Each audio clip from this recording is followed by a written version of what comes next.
Thank you, Governor. Before we get on to the rest of the program, I also want to point out that, as you heard from my opening remarks, we like to keep up with the commitments that people have made in the past and see how they're doing. So I want to take a moment and give you the chance to hear from members of our community on their progress. We call this our commitment lightning round. So we're going to have 5 past commitment makers come up here and self-report.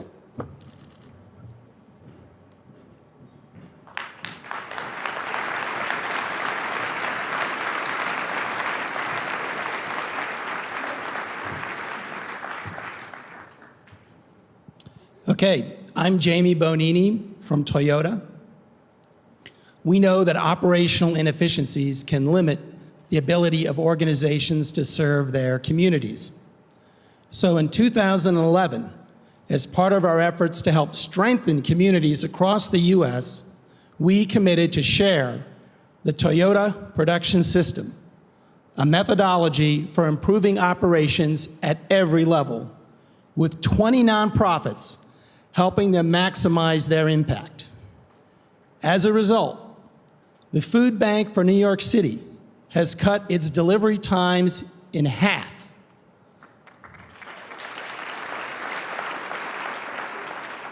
And the Red Cross has reduced its emergency volunteer training time by 90%. With small to mid-sized businesses like Intertech Plastics right here in Denver, the Toyota Production System has helped protect jobs and strengthen local economies. Last year, we expanded our commitment to reach 20 more nonprofits and manufacturers. Surpassing that expansion, we've now partnered with 47 organizations, and we look forward to seeing what's next. Thank you.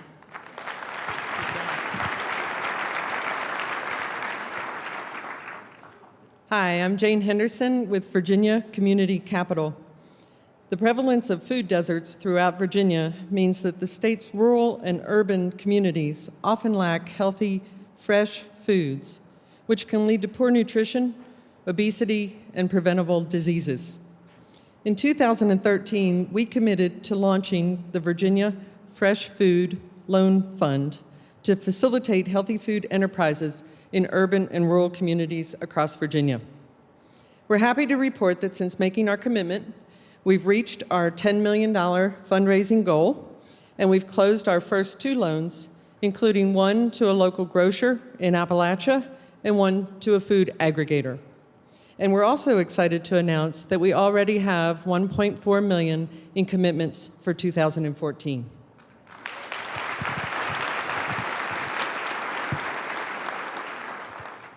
Hello, I'm Lisa Regala of the Maker Education Initiative.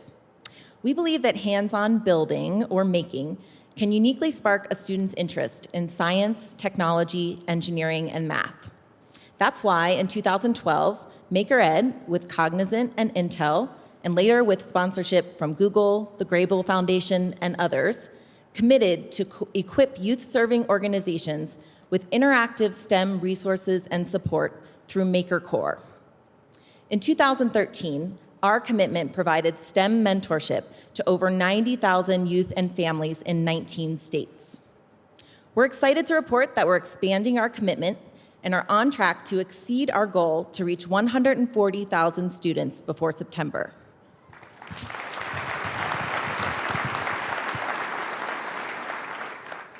Good morning. I'm Roberto Barragan, a California-based VEDC. Small businesses are essential to our economic growth, accounting for 54% of all U.S. sales. But without access to capital and development opportunities of larger companies, small businesses often struggle to succeed. That's why UBS's Elevating Entrepreneurs, in partnership with VEDC, equips small business owners with the mentorship, education, and capital necessary for business growth. UBS and VEDC are excited to announce that through our commitment, over 100 small businesses have received capital in amounts of $50,000 to $500,000 mentorship, and technical assistance, and $9 million in loans have been deployed, resulting in over 1,000 jobs created or retained.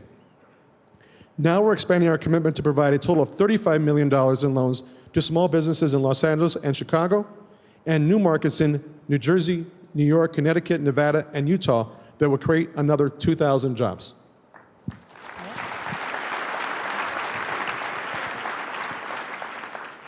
Hi, I'm Dara Duguay of Credit Builders Alliance. For the 54 million Americans with subprime or non-existent credit scores, having good credit is more than an asset. It's a key to financial security. That's why in 2012, CBA partnered with Experian to support the ability of nonprofits to improve the credit worthiness of their clients and expand financial access for individuals in their communities. Since 2012, we've trained more than 300 nonprofit practitioners in 5 cities.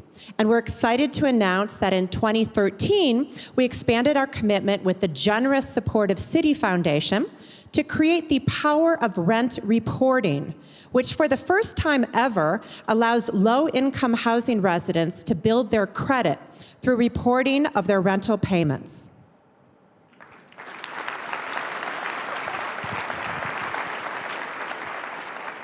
Good morning. I'm Sharon Goodwin of New York City Department of Probation. By providing educational opportunities for young adults who are exiting the justice system, we can reduce recidivism by nearly 30%. So in 2013, the Department of Probation and our partners created Connecting New York City Youth to Educational Success, a commitment that builds pathways to education and vocational training for youth currently on probation. Since we launched in January, we've already raised 80% of our fundraising goal and connected 47 youth to partner programs citywide, on track to reach our target of 150 connections by next year.